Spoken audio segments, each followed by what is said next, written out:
नमस्कार साथियों, स्वागत आपका ज्ञान चित्रा हरियाणा के अंदर। आज हम स्टार्ट करने वाले हैं 17 फरवरी 2026 के कुछ इंपॉर्टेंट पॉइंट्स को। तो चलिए स्टार्ट करते हैं पहले पॉइंट से। सबसे पहले बात कर लेते हैं हरियाणा एटीएस की। अब हरियाणा सरकार क्या है, इस साल आतंकवाद विरोधी दस्ता यानी एंटी टेररिस्ट स्क्वाड बनाएगी, जिसे नायब सिंह सैनी ने मंजूरी दे दी है। अब ये जो एटीएस बनेगी, इसका मुख्यालय पंचकुला के अंदर होगा और गुरुग्राम में अलग से एटीएस थाना बनाया जाएगा। ये आपको ध्यान में रखना है, यहाँ से क्वेश्चन बन सकता है। अब एटीएस का नेतृत्व डीजीपी स्तर के अधिकारी द्वारा किया जाएगा और एटीएस जो है वो सीआईडी विभाग के नियंत्रण में कार्य करेगा। ठीक है।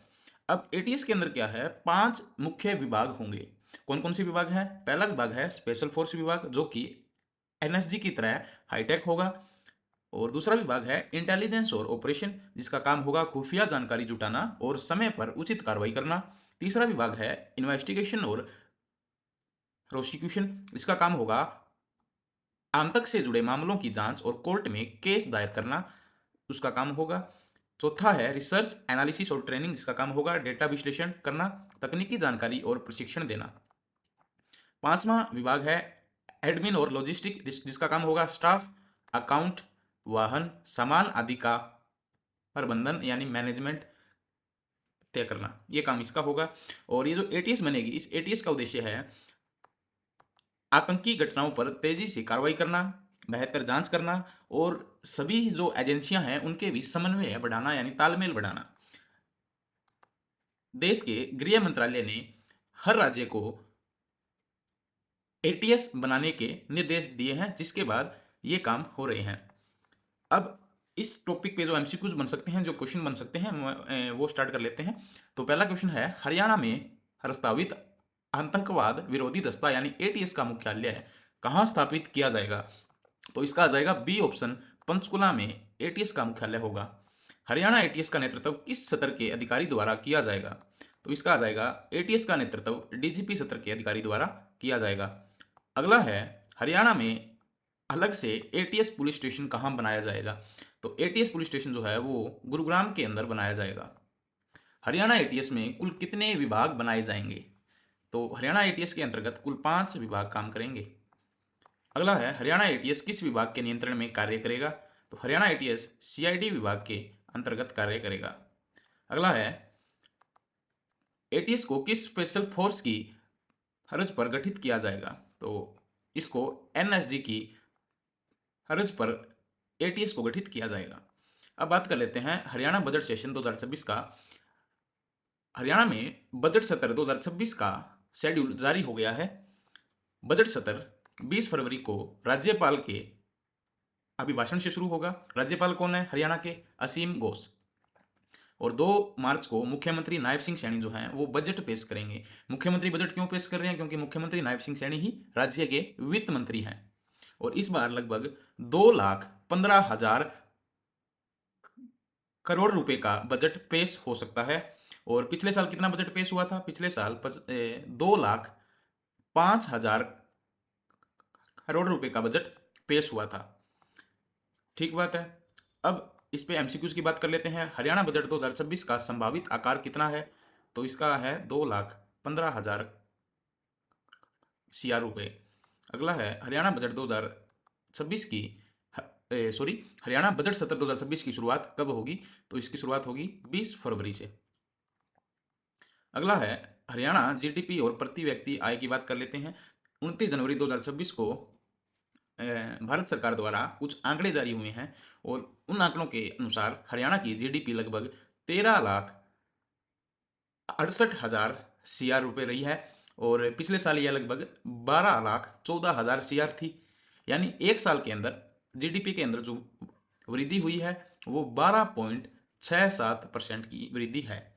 और अब प्रति व्यक्ति आय की बात कर लेते हैं। हरियाणा की जो प्रति व्यक्ति आय है वो 3,58,171 रुपये रही और राष्ट्रीय जो प्रति व्यक्ति आय है वो 2,19,575 रुपये रही है। और प्रति व्यक्ति आय के मामले में हरियाणा देश के टॉप 5 राज्यों में शामिल है। अब 2014-15 की आप बात करें तो उस समय जो प्रति व्यक्ति आय थी हरियाणा के अंदर वो लगभग 1.5 लाख थी, और आज ये अब 1.5 लाख की 2.5 गुना हो चुकी है, यानी 3,58,000 के आसपास हो चुकी है। अब इस पे एमसीक्यू बनते हैं, वो कर लेते हैं। जो इंपॉर्टेंट क्वेश्चंस हैं, 2026 में हरियाणा की जीडीपी कितनी रही? इसका आ जाएगा 13,67,769 करोड़ रुपए। अगला है, हरियाणा की 2026 में जीडीपी जो वृद्धि दर है वो कितनी रही? इसका आ जाएगा 12.67% की वृद्धि अब की बार जीडीपी के अंदर हुई है। हरियाणा की प्रति व्यक्ति आय कितनी है? तो हरियाणा की प्रति व्यक्ति आय जो है वो 3,58,171 रुपये है। अगला है, राष्ट्रीय प्रति व्यक्ति आय कितनी है? तो 2,19,575 रुपये राष्ट्रीय प्रति व्यक्ति आय है। अब बात कर लेते हैं, जींद जिले के निडानी गांव की बेटी हैं प्रीति प्रजापति। इन्होंने सीनियर नेशनल कबड्डी चैंपियनशिप में सिल्वर मेडल यानी रजत पदक जीतने का काम किया है, और सीनियर नेशनल कबड्डी चैंपियनशिप जो है वो आंध्र प्रदेश के पालाकोलू में आयोजित हुई थी। ये आप इनका फाइल फोटो देख सकते हो। जींद जिले का निडानी गांव की हैं प्रीति प्रजापति, इन्होंने सिल्वर मेडल जीता है।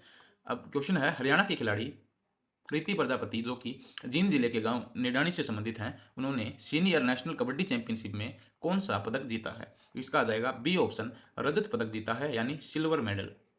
अगला है, पानीपत के गांव डीडवाड़ी निवासी नरेंद्र सिंह को वर्ष 2019 के अंदर मुर्रा नस्ल की भैंसों और अन्य पशुधन के संरक्षण और नस्ल सुधार के क्षेत्र में उत्कृष्ट कार्य के लिए पद्मश्री से इनको सम्मानित किया गया था। पानीपत के डीडवाड़ी निवासी हैं नरेंद्र सिंह। ये क्या है, मुर्रा नस्ल की महंगी महंगी भैंसें रखते हैं, और इनकी भैंसें जो हैं वो लाखों में बिकती हैं, बहुत महंगी महंगी भैंसें रखते हैं। इस कारण इनको 2019 के अंदर पद्मश्री अवार्ड से सम्मानित किया गया था नस्ल सुधार के क्षेत्र में, भैंसों के नस्ल सुधार के क्षेत्र में। अब एक क्वेश्चन बनता है इस पे कि पानीपत जिले के गांव डिडवाड़ी निवासी नरेंद्र सिंह को मुर्रा नस्ल की भैंसों तथा अन्य पशुधन के संरक्षण और नस्ल सुधार के क्षेत्र में उत्कृष्ट कार्य के लिए किस वर्ष पद्मश्री पुरस्कार से सम्मानित किया गया था? तो इसका आ जाएगा 2019 के अंदर। तो धन्यवाद साथियों, आज के लिए इतना ही। अगर आपको ये वीडियो अच्छी लगी हो तो वीडियो को ज़्यादा से ज़्यादा शेयर कीजिए अपने दोस्तों के साथ, वीडियो को लाइक कीजिए और कमेंट करके बताइए कि आपको वीडियो कैसी लगी। और इस क्लास के नोट्स के लिए वीडियो के डिस्क्रिप्शन में मैं लिंक डाल दूंगा, या फिर आप हमारे टेलीग्राम चैनल ज्ञान चित्रा हरियाणा पे डायरेक्ट विजिट कर सकते हैं और वहाँ से नोट्स ले सकते हैं। धन्यवाद साथियों।